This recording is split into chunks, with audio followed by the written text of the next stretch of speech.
beaucoup, Madame Firmin Lebaudot. Je passe désormais la parole à Monsieur Paul-André Colombani, qui pose sa question à Madame la Ministre des Solidarités et de la Santé.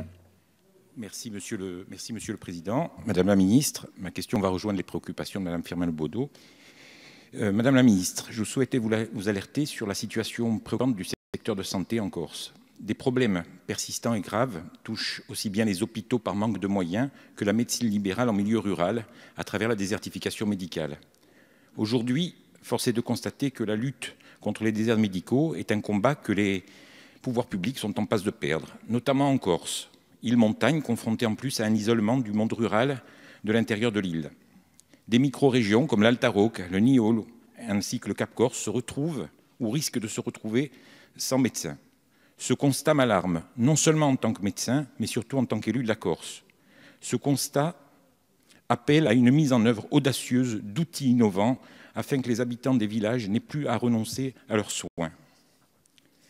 Certes, des outils existent déjà sur le papier. Augmenter le nombre de maisons de santé pluridisciplinaires, faciliter l'ouverture de cabinets médicaux secondaires, développer le partage de tâches, favoriser la télémédecine. Tous ces outils sont pertinents, mais leur mise en œuvre est très complexe. Les freins administratifs et réglementaires, les stratégies surdimensionnées pour notre région, la lenteur des mises en œuvre face à des basculements parfois très rapides et nombreux entraînent l'épuisement des élus et des professionnels de santé qui souhaitent les mettre en œuvre. Par ailleurs, l'absence de CHU nous empêche de maîtriser les flux des étudiants qui pourraient s'installer dans notre région. L'ACTAM, dans ses négociations conventionnelles, n'est pas à la hauteur des défis qui nous sont lancés. Et nous pourrions multiplier les exemples, comme par exemple les cotations proposées dans les actes de télémédecine, qui sont indigentes et incompatibles avec son développement. Pour finir, l'ensemble des mesures financières proposées d'aide à l'installation attirent peu les jeunes médecins, et les mesures de contrainte encore moins. Il semble urgent de proposer une véritable revalorisation des actes médicaux dans ces zones qui viendront soutenir l'ensemble des professionnels de santé, aussi bien ceux qui sont déjà engagés en première ligne du combat que ceux qui souhaitent s'y installer. Merci beaucoup, Monsieur Colombani. La parole est à Madame Agnès Buzyn.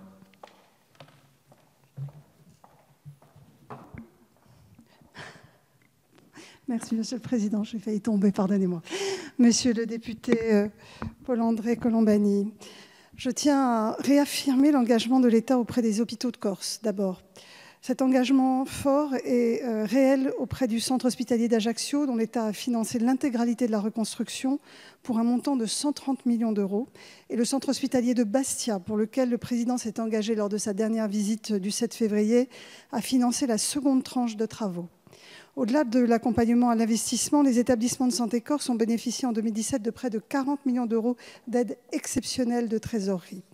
Cet effort considérable témoigne de notre attachement, aux côtés de l'ARS de Corse, à garantir un accès aux soins hospitaliers et ambulatoires pour toute la population corse. C'est pour cela que, fort du plan d'accès territorial aux soins que nous avons mis en œuvre en octobre, nous avons, en Corse en particulier, favorisé des terrains de stage hospitaliers et ambulatoires qui sont à présent accessibles pour les internes de Marseille et de Nice, sur tout le territoire de la Corse. Le nouveau zonage des médecins basé sur l'indicateur d'accessibilité APL prend en compte les temps d'accès aux médecins, ce qui est une spécificité des zones de montagne. Cela permet d'élargir le périmètre des territoires éligibles aux aides à l'installation ou au maintien des médecins en Corse. Concernant l'organisation des soins dans les territoires ruraux isolés, je pense à Niolu, à Alta Rocca et Cap Corse, l'équipe de soins primaires permet aux professionnels de travailler ensemble. 3 projets de maisons de santé pluriprofessionnelles sont en cours d'instruction et devraient ouvrir dans les tout prochains mois, puisque je cherche justement à faciliter l'installation de ces professionnels. Enfin, concernant l'accompagnement des professionnels de santé, retenons 2 initiatives fortes. Une convention de partenariat en cours de signature entre la collectivité de Corse, les facultés de médecine de Marseille, de Nice et l'Université de Corse, les URPS des médecins libéraux et l'ARS de Corse pour développer et améliorer l'accueil des internes de médecine générale et des autres spécialités en ambulatoire, ainsi que l'installation des praticiens en Corse. Enfin, nous avons mis en place un guichet unique d'information d'orientation et d'accompagnement pour l'exercice des professionnels de santé qui souhaitent s'engager et s'installer en Corse. Enfin, le développement de la télémédecine est un outil très adapté pour favoriser un meilleur accès aux soins. Or, les négociations conventionnelles avec l'assurance maladie sont en train d'aboutir et donc la télémédecine va se déployer dès la fin de l'année 2018 dans tous les territoires. L'expérimentation de la téléexpertise en dermatologie qui a été déployée en Corse est financée par l'ARS dont vous parliez. Elle était certes peut-être sous-financée, mais elle a montré l'intérêt de cette télémédecine. Et maintenant, la télémédecine et le financement de ces actes va rentrer dans le droit commun, ce qui va faciliter son déploiement. Comme vous pouvez le constater, monsieur le député, je suis extrêmement attachée à offrir un égal accès aux soins à la population corse.